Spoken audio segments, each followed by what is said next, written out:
দর্শক সবাইকে স্বাগত জানাচ্ছি উসমানীনগর প্লাস থেকে। প্রতিদিনের মতো আপনাদের সাথে যুক্ত হয়েছে আমি সুবল চন্দ্র দাস। অবস্থান করছি সিলেট জেলার উসমানীনগর উপজেলার ঐতিহ্যবাহী ৪ নং বুরুঙ্গা ইউনিয়নের পশ্চিম বুরুঙ্গা গ্রামে। ইতিমধ্যে আমরা দেখতে পাচ্ছি যে পশ্চিম বুরুঙ্গা গ্রামের সিলেট জেলা যুবদলের যুগ্ম সম্পাদক সাজ্জাদুর রহমানের বাড়িতে এই মুহূর্তে কিন্তু এসেছেন প্রধানমন্ত্রীর পররাষ্ট্র উপদেষ্টা হুমায়ুন কবির। আমরা দেখতে পাচ্ছি হুমায়ুন কবিরকে আজকে রিসিভ করার জন্য বুরুঙ্গা ইউনিয়নে অসংখ্য বিএনপির নেতাকর্মীদের উপস্থিতি এবং ওনাকে ফুল দিয়ে বরণ করছেন নেতাকর্মীরা। আমরা দেখতে পাচ্ছি নেতাকে রিসিভ করার জন্য কিন্তু এই গভীর রাতেও কিন্তু অসংখ্য বিএনপির নেতাকর্মীরা অবস্থান করছেন সাজ্জাদুর রহমানের নিজ বাড়িতে। আমরা ইতিমধ্যে দেখতে পাচ্ছি তারা কিন্তু সবাই ফুলের তুরা হাতে নিয়ে কিন্তু অপেক্ষা করছেন এবং এই মুহূর্তে দেখতে পাচ্ছি আমরা যে প্রধানমন্ত্রী পররাষ্ট্র উপদেষ্টা হুমায়ুন কবির কিন্তু এই মুহূর্তে এসেছেন নিজ বুরুঙ্গা পশ্চিম বুরুঙ্গা গ্রামে। আমরা সরাসরি চলে যাচ্ছি আজকে এই অনুষ্ঠানের মধ্যে এবং দেখতে পাচ্ছি ফুল দিয়ে কিন্তু ওনাকে বরণ করা হচ্ছে।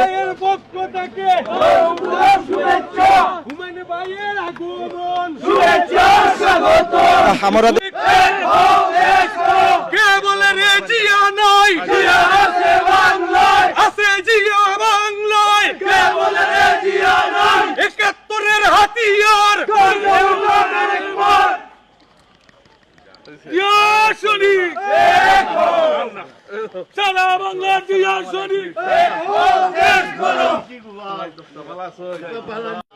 আমরা এই মুহূর্তে দেখতে পাচ্ছি প্রধানমন্ত্রীর পররাষ্ট্র উপদেষ্টা হুমায়ুন কবির মহোদয় কিন্তু সিলেট জেলা যুবদলের যুগ্ম সম্পাদক সাজ্জাদুর রহমানের নিজ বাড়িতে কিন্তু এই মুহূর্তে এসে উপস্থিত হয়েছেন এবং অসংখ্য নেতাকর্মীরাও কিন্তু এই গভীর রাতে ওনাকে দেখার জন্য এবং রিসিভ করার জন্য কিন্তু তারা অপেক্ষায় ছিলেন এবং অপেক্ষার অবসান ঘটে কিন্তু এই মুহূর্তে ওনার দেখা মিলেছে বুরুঙ্গা ইউনিয়নে।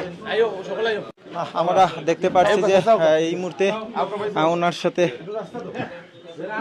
মত বিনিময় করছেন অসংখ্য নেতাকর্মীরা। বুরুঙ্গা ইউনিয়ন বিএনপির নেতাকর্মীরা কিন্তু এই মুহূর্তে ওনার সাথে মত বিনিময় করছেন এবং এই গভীর রাতেও কিন্তু অনেক বিএনপির নেতাকর্মীরা কিন্তু ওনার অপেক্ষায় ছিলেন এবং দীর্ঘ অপেক্ষার অবসান ঘটে কিন্তু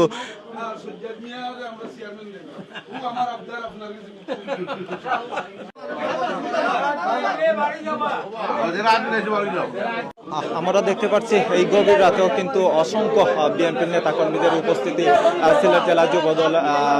সিলেট জেলা যুবদলের যুগ্ম সম্পাদক সাজ্জাদুর রহমানের নিজ বাড়িতে কিন্তু এই গভীর রাতেও অসংখ্য বিএনপির নেতাকর্মীরা কিন্তু প্রধানমন্ত্রী